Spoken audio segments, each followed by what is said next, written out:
Doakan adalah bagaimana hati kita digerakkan Tuhan untuk selalu menghasilkan buah roh dalam hidup kita. Kebanyakan kita mengalami sukacita, dan itu sukacita karena sesuatu yang di luar mempengaruhi ke dalam hati. Sukacita karena ngalami di luar. Nah, sukacita ini terbalik. Sukacita duluan di dalam hati, sukacita karena keselamatan dari Kristus, sukacita karena bisa ambil bagian dalam pekerjaan Tuhan. Sukacita ini mendorong mereka memberi bagi pelayanan yang dikerjakan Paulus. Ini penting sekali.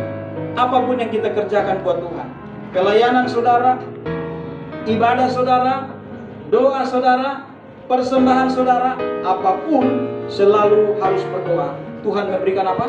Hati yang sungguh mengasihi Tuhan. Karena kalau hati didorong sungguh mengasihi Tuhan, itulah buah roh yang sesungguhnya kita lahirkan. Bapak Ibu Saudaraku yang dikasihi oleh Tuhan, mari kita lihat kondisi Paulus diceritakan di dalam ayat 11. Kukatakan ini bukanlah karena kekurangan. Saya tanya, menurut saudara Paulus kekurangan? Sebetulnya dia kekurangan. Bahkan saudara lihat, dia ngomong di dalam ayatnya yang ke-14. Namun baik juga perbuatanmu itu, bahwa kamu telah apa? Mengambil bagian dalam, iya, dia susah. Jadi sebetulnya Paulus dalam hal ini dia kekurangan, dan dia dalam keadaan apa? Dia dalam keadaan susah. Tetapi saudara lihat, kesusahan di luar, kekurangan di dalam hidup tidak mengurangi sukacita Paulus. Dia orang yang bersukacita, bukan karena kondisi di sekeliling itu tidak ada kekurangan. Dia bersukacita bukan karena kondisi di sekelilingnya itu tidak ada kesulitan atau tidak ada kesusahan. Sebaliknya, dia bersukacita meskipun susah, meskipun dia ada dalam kekurangan. Saudara, sampai di sini kita mulai memikirkan satu hal. Oh, kenapa ada orang begini? Kenapa Paulus punya hati gaya kayak begini? Kenapa Paulus aneh, tidak seperti orang pada umumnya? Nah saudara, itu namanya kerohanian. Kerohanian ukurannya tidak sama dengan ukuran duniawi. Orang akan bersuka cita secara duniawi kalau keadaannya lagi senang, bukan lagi susah. Betul ya? Orang akan suka cita secara duniawi kalau keadaannya berkelimpahan, bukan berkekurangan. Nah di sini kita lihat perbedaan ini. Paulus sebaliknya. Kenapa dia mampu hidup demikian? Dia memberikan kepada kita dua alasan yang penting kita perhatikan. Alasan yang pertama adalah di dalam ayatnya yang ke-11. Kukatakan ini bukanlah karena kekurangan, sebab aku telah belajar apa saudara? Mencukupkan diri dalam segala keadaan. Ini rahasia di sini. Rahasia yang pertama, dia mampu bersukacita dalam hal apapun karena dia belajar. Kita garis bawahi kata itu ya. Dia belum sempurna, tapi dia belum apa? Belajar. Belajar ngapain? Mencukupkan diri dalam segala keadaan. Lihat ya. Dalam segala keadaan yang dimaksud sini ada dua keadaan itu. Itu digambarkan ayat 12. Keadaan apa pertama? Kekurangan. Lalu kemudian keadaan kedua, kelimpahan. Kalimatnya dia bilang begini. Aku tahu apa itu kekurangan. Yang kedua, aku tahu apa itu waktu kekurangan. Dan waktu dia kelimpahan, dia berusaha belajar untuk mencukupkan diri. Nah ini penting saudara. Banyak orang kalau lagi kurang, ya memang dipas-pasin, habis tidak bisa. Dia sudah betok. Tetapi begitu dapat lebih, dia bilang Pak ini kesempatan, mumpung ada, ya kan? Lalu habis juga. Itu sebabnya kadang kita bingung dalam hidup ini begini. Kita pikir ini gaji 3 juta saja saya bisa hidup. Kalau Tuhan kasih 6 juta kayaknya hidup. Kayaknya tidak bisa ada utang.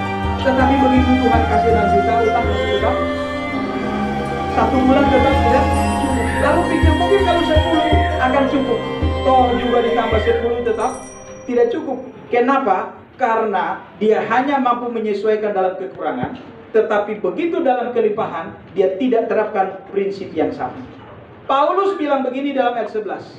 Aku belajar mencukupkan diri. Artinya begini, walaupun lagi kelimpahan, saya berkata cukup, jangan habiskan semua. Dengan kata lain, dia apa? Disiplin. Artinya dia batasi dirinya. Kalau memang Tuhan kasih cuman segini, maka dia juga berani berkata sama Tuhan, Tuhan ini cukup. Lalu kalau Tuhan kasih lebih, maka dia tidak berkata sama Tuhan, Tuhan cukup, tapi dia berkata pada hatinya, kamu cukup segini. Amin, saudara. Kalau kita bagaimana? Mumpung ada kasih botak, mumpung ada kasih habis botak. Lalu kalau tidak ada, baru sangat menyelesaikan diri. Saudara, hidup ini kita selalu tidak mampu berkata cukup sama Tuhan. Paulus ajarkan harus mampu berkata cukup sama Tuhan. Berapapun, apapun yang Tuhan kasih, bilang sama Tuhan, Tuhan ini cukup sudah untuk saya. Artinya apa? Dia tidak menuntut Tuhan, tapi aneh. Ini anehnya Paulus. Kalau dikasih berkat, dia bilang apa? Tuhan ini cukup. Tapi untuk diri, dituntut terus dah habis-habisannya untuk melakukan sesuatu yang terbaik untuk Tuhan. Kadang-kadang manusia terbalik. Begini, Tuhan kasih berapa, bilang, Tuhan terima kasih tapi masih kurang sih. Tuhan tambah lagi, masih butuh ini, butuh itu. Sudah dikasih, masih minta hal yang sama. Tetapi tentang diri sendiri, sedikit sekali dituntut untuk melakukan sesuatu untuk Tuhan. Manusia sering begitu. Sehingga kalau sudah pun buat sedikit, dianggap itu sudah cukup. Tidak perlu lagi buat sesuatu buat Tuhan. Berbeda sekali dengan Paulus. Nah, di sini kita melihat bahwa buah kebaikan, buah roh kebaikan, itu arahnya yang rohani, betul-betul yang jasmani. Kebaikan kita kalau mau hanya sedikit, tapi kalau terima, kalau boleh banyak. Paulus lain, berapapun Tuhan kasih, sedikit pun bilang sama Tuhan cukup. Tetapi tidak pernah berhenti menuntut diri untuk berbuat lebih bagi Tuhan. Nah, ini cara pandang yang betul-betul rohani sekali. Bapak Ibu, nanti kita akan sampai di kesimpulan terakhir, mengapa ada pikiran seperti ini dimiliki oleh Paulus dan dimiliki pun oleh Kristus. Nah, mari kita lihat hal yang berikut, yaitu di dalam ayatnya yang ke-13. Ini alasan yang kedua, kenapa dia mampu bersuka cita di dalam keadaan susah, bahkan di dalam keadaan kekurangan. Ayat 13 bilang apa? Segala perkara dapat kutanggung di dalam Dia yang memberi kekuatan kepadaku. Ini ayat terkenal karena seorang petinju yang menumbangkan meditation paket. Ingat siapa namanya? Daripada itu di jubah tinjunya Filipi 4 ayat 13. Jadi dia ambil ini ayat dengan pengertiannya bahwa dia tinju, dia mampu tahan pukul, dan dia mampu pukul karena Tuhan berikan kekuatan. Saya tanya, itu ayat arahnya ke sana? Kadang-kadang orang ambil ayat untuk kepentingannya, tidak mengerti ayat itu tujuannya apa. Dia percaya bahwa saya akan tahan pukul karena Tuhan beri kekuatan, dan saya akan kasih tumbang lawan karena Tuhan beri kekuatan. Sudah dikasih oleh Tuhan. Ayat 13 dikeluarkan terkait dengan ayat 10, 11, 12 oleh siapa? Oleh Paulus. Paulus mau bilang kepada jemaat di Filipi dan mau kasih tahu sama kita yang dengar firman hari ini adalah demikian. Kalau saya mampu berkata cukup pada Tuhan walaupun masih banyak kebutuhan, dan menuntut diri untuk berbuat lebih pada Tuhan walaupun rasanya tidak kuat lagi, itu kulakukan karena kekuatan dari Dia. Amin. Itu maksudnya. Dia minta kekuatan Tuhan, berikan saya hati untuk selalu berkata syukur dan cukup kepada Tuhan. Kalau bukan karena Tuhan, dia tidak mampu. Ayat 13 jelas, segala perkara dapat ditanggung di dalam Dia. Jadi yang memberikan kekuatan Paulus siapa? Tuhan. Kekuatan apa? Kekuatan menjalani cara hidup rohani yang tidak seperti umumnya orang jalan. Ini tidak bisa sendiri tanpa Tuhan. Minta hati yang demikian adalah diminta oleh Paulus kepada Tuhan. Mampu untuk mengelola pelayanan demikian, itu pun karena hati yang diminta Paulus kepada Tuhan. Sehingga dia jujur katakan, saya hidup begini kalian kirakan. Saya belajar hidup seperti ini, tetapi satu hal, bukan kekuatan sendiri. Saya selalu minta kekuatan Tuhan memampukan saya hidup secara baik. Nah saudara, sampai sini kita dapat poin-poin. Apakah di dalam hidup ini kita selalu meminta doa untuk kekuatan rohani atau untuk kekuatan jasmani? Apakah selama ini dalam doa kita minta kesehatan rohani atau hanya minta kesehatan jasmani? Perhatikan, kalau kita doa untuk kesehatan jasmani, kalau kita doa untuk kekuatan rohani, kalau kita doa untuk berkat-berkat rohani, maka itulah hal yang utama. Bukan tidak boleh minta kesehatan jasmani, bukan tidak boleh minta kekuatan jasmani, bukan tidak boleh minta berkat rohani, tetapi sayangnya kita selalu minta itu yang rohaninya diabaikan. Itu yang keliru. Maka hari ini kita mengerti ada kekuatan yang harus kita minta selain kekuatan jasmani. Amin. Kalau berangkat kerja bilang apa? Tuhan, Berkati hari ini, berikan saya kekuatan, berikan saya kesehatan. Itu orientasi jasmani apa rohani? Pasti jasmani. Sehingga ketika ada cobaan di pekerjaan, kita lemah. Kenapa? Karena kekuatan rohani, kesehatan rohani tidak diminta tadi. Begitu ada sedikit kesempatan, peluang dalam ujian, kita selalu jatuh. Karena yang diminta bukan kekuatan dan kesehatan rohani. Jadi kalau doa kira-kira begini doanya. Tuhan, berikan saya kesehatan, kekuatan rohani dan jasmani. Bisa begitu ya? Supaya kita diberikan kekuatan dua-dua. Orang banyak kuat secara jasmani, tetapi sering tergelincir dalam dosa secara rohani. Kenapa? Karena tidak ada kekuatan. Kenapa tidak kekuatan? Jarang sekali diminta. Bahkan hampir tidak pernah diminta. Selalu yang diminta hanya terkait dengan hal-hal yang jasmani. Nah, saudara-saudaraku yang dikasihi oleh Tuhan, mari kita melihat bersama beberapa contoh tentang cara daripada Paulus itu mengucap syukur kepada Tuhan. Ada di dalam surat yang lain yang dia kirim. Misalnya saudara perhatikan di dalam Filipi. Ini pasalnya yang ke-1. Ini kan pasal 4 ya. Kita lihat pasal 1-nya, ayatnya yang ke-5. Ini doa syukur Paulus. Dia bilang begini, aku mengucap syukur kepada Allahku. Alasan dia bersyukur apa? Karena persekutuanmu dalam berita Injil, mulai dari hari pertama sampai yang disyukuri. Hal rohani apa jasmani? Hal rohani. Hal rohani.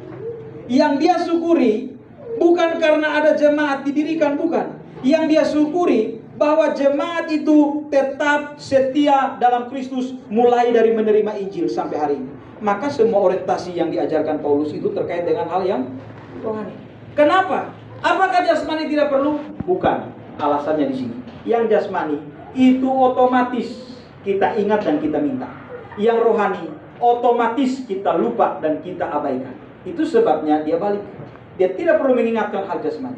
Dia tidak perlu kasih tahu hal jasmani. Itu otomatis kita ingat. Setiap doa pasti melintas. Tetapi hal-hal yang rohani itu suka diabaikan dan sering terlupakan. Itu sebabnya Alkitab selalu bicara begini. Nah, saudara-saudara yang dikasihi oleh Tuhan, sampai di sini kita melihat bahwa banyak hal bertentangan di dalam ajaran Alkitab dengan apa yang kita jalani. Itu sebabnya pertumbuhan rohani itu begitu diperlukan. Kenapa? Karena yang kita ingin rasanya itu tidak terlalu diajarkan.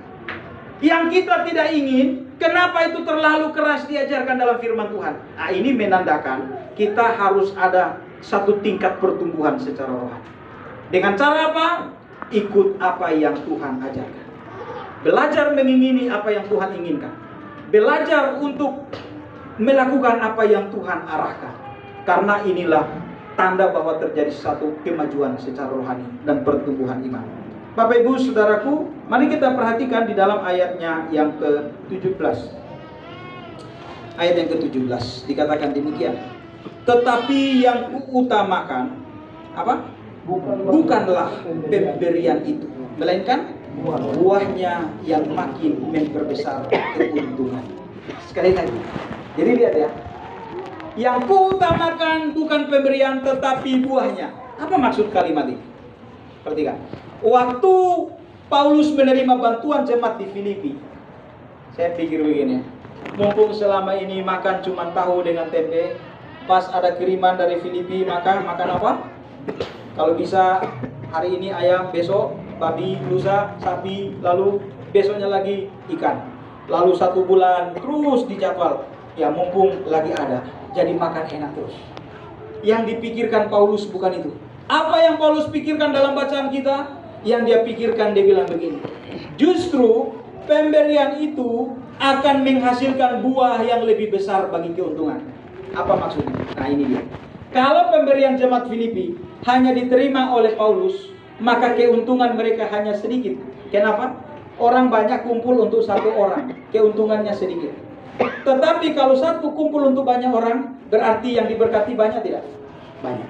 Lalu Paulus bilang begini, melainkan buahnya yang makin memperbesar keuntunganmu. Artinya, justru dengan kelebihan kiriman yang dia dapatkan, itu akan semakin membuat pelayanan disebarluaskan. Injil akan semakin maju. Sehingga pemberian itu tidak mandek di Paulus. Pemberian itu menyebabkan banyak jiwa lagi dibawa untuk Tuhan. Nah, maka orang yang memberi, pemberiannya begitu jadi berkat bagi banyak orang. Nah, ini cara pikir yang dipikirkan oleh siapa? Dipikirkan oleh Paulus. Dan inilah cara dia mengelola berkat yang dia terima dalam hidupnya. Bapak Ibu Saudara dikasih oleh Tuhan, berkat yang saudara terima dalam hidup silakan dikelola. Tetapi cara kelolanya adalah pikirkan sesuatu yang lebih mengutamakan pekerjaan Tuhan dalam hidup saudara. Apapun itu, Tuhan bekerja dalam diri setiap kita. Tuhan mau kita terlibat dalam pekerjaan Tuhan. Dan biarlah semua berkat kita pakai untuk kemuliaan Tuhan. Nah, mari kita lihat selanjutnya di dalam ayatnya yang ke-19. Allahku akan memenuhi apa? Segala keperluanmu menurut kekayaan dan kemuliaannya dalam Kristus Yesus. Saya waktu lihat ayat 19 saudara, bahwa dia mengatakan kalimat yang kita suka dengar sampai di kata keperluanmu.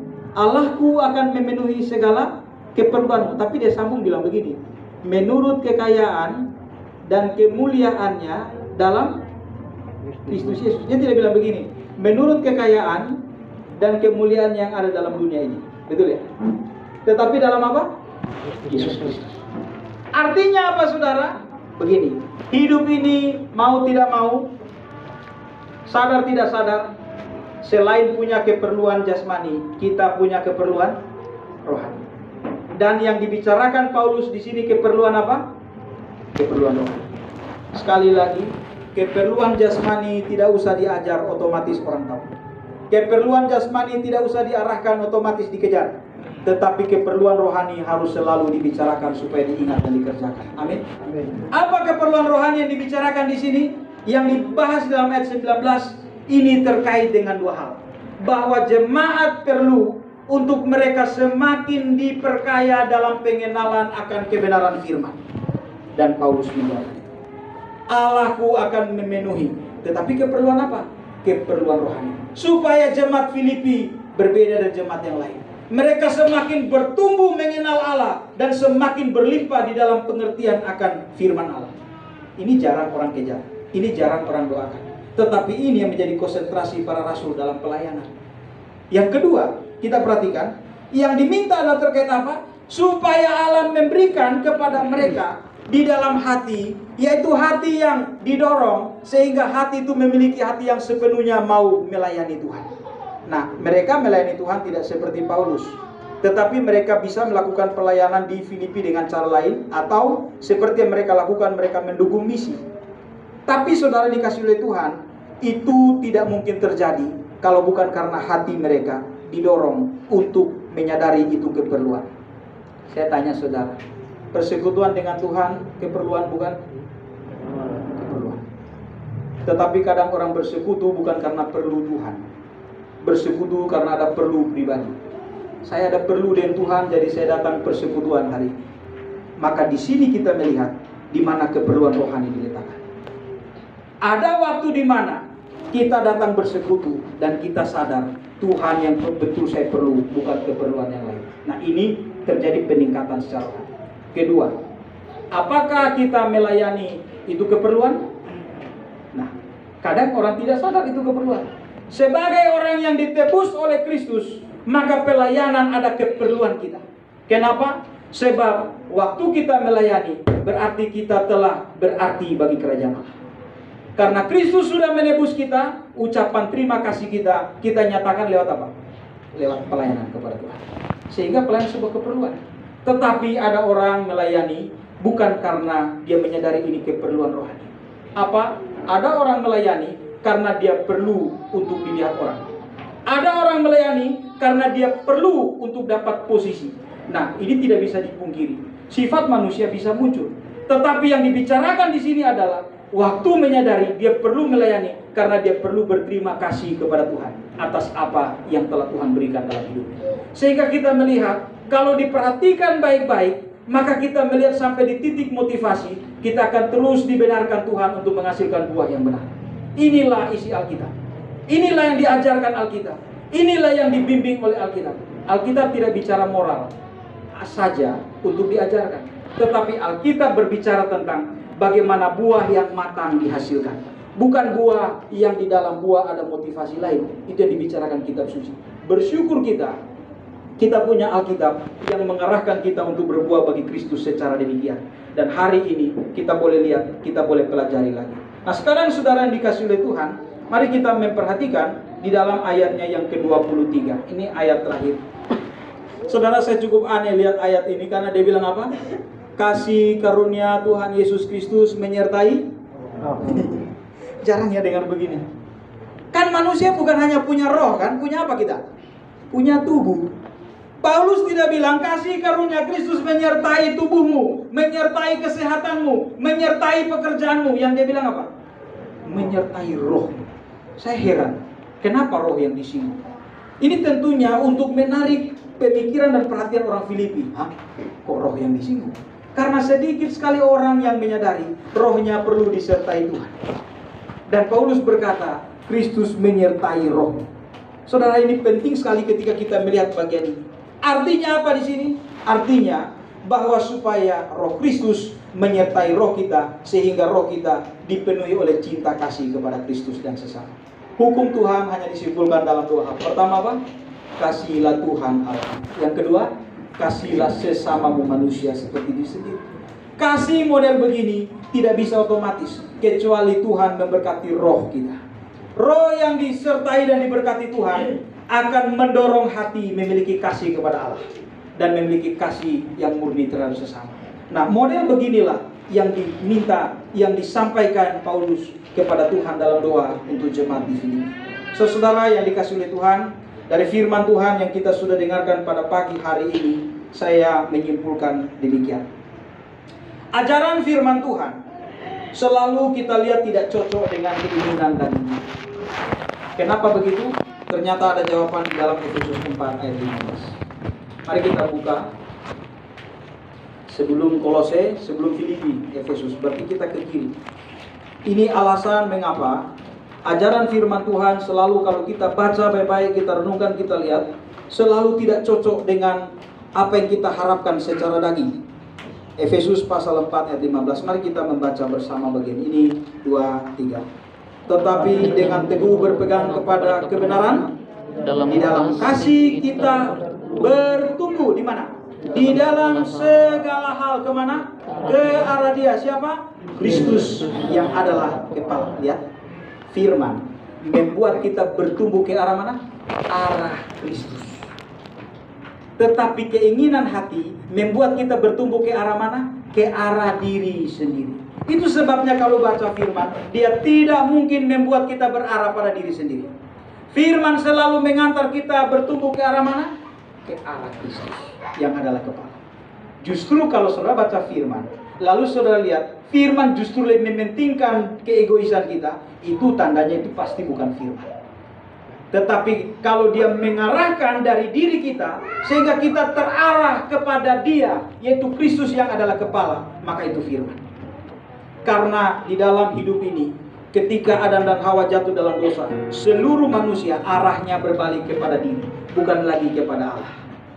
Saya perhatikan cara yang dipakai oleh iblis goda Hawa adalah cara yang buat iblis jatuh. Saya tahu kenapa iblis jatuh? Iblis jatuh lalu kemudian dia jadi iblis dan dilemparkan Tuhan ke bumi.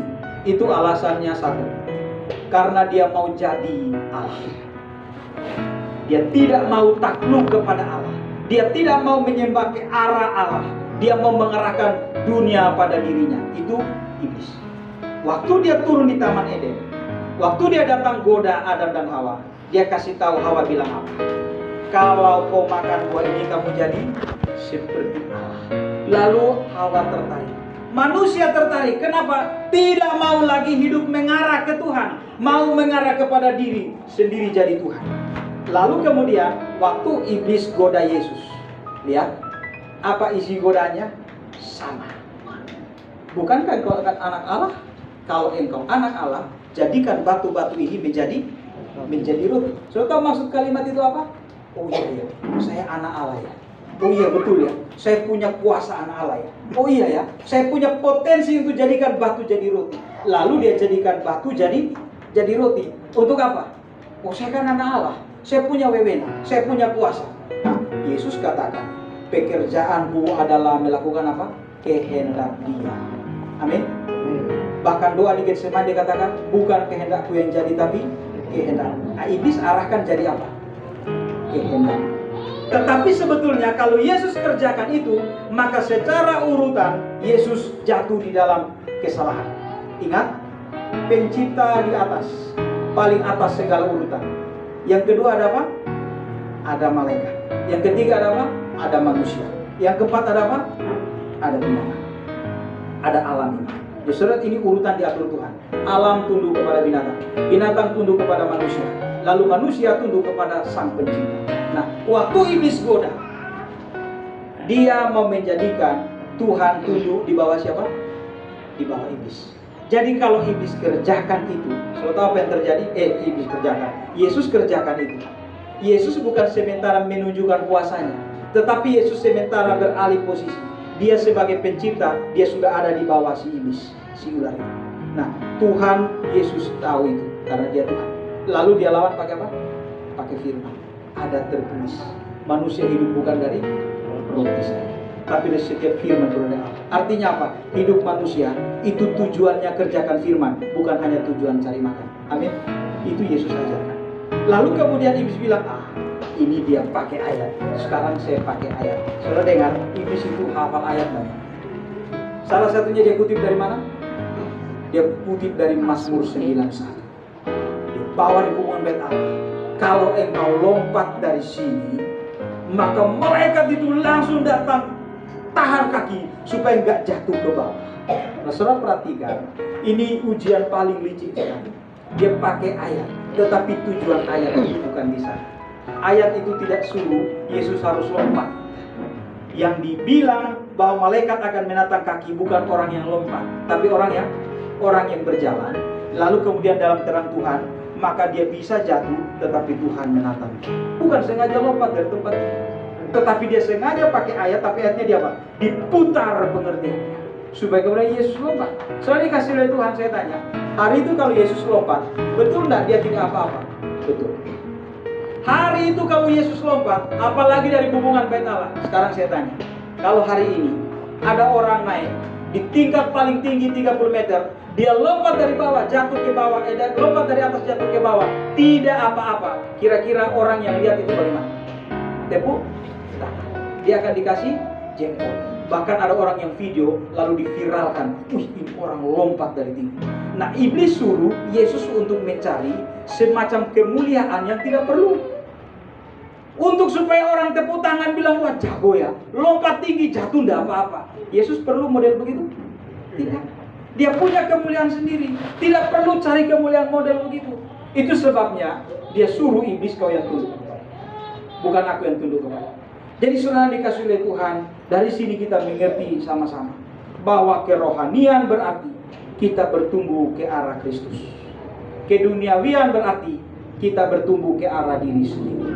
Maka mari kita belajar seperti Paulus. Kita putuskan kita mau bertumbuh ke arah rohani, semakin serupa dengan Kristus. Mari kita tundukkan kepala dan kita berdiri. Kita akhiri firman Tuhan di dalam doa. Bapa, kami bersyukur untuk pagi hari ini karena kami sudah mendengarkan firman yang memberikan kepada kami pengertian untuk menilai segala sesuatu secara tepat dari kebenaran firman. Tuhan, berikanlah kami hati yang demikian, yang selalu mengoreksi motivasi kami dalam segala hal, supaya dengan demikian kami sungguh mendapati hati kami betul-betul dimotivasi oleh Tuhan. Dan kami juga berdoa, berikan kepada hati kami sukacita yang mengalir karena Tuhan. Sukacita yang mengalir karena kami melihat ada pertumbuhan di dalam roh kami, di dalam iman kami karena Tuhan. Dan kiranya Tuhan menolong kami juga untuk kami terus memikirkan dan belajar untuk mengalami pertumbuhan rohani, lebih daripada pertumbuhan-pertumbuhan jasmani yang umumnya kadang kami perhatikan.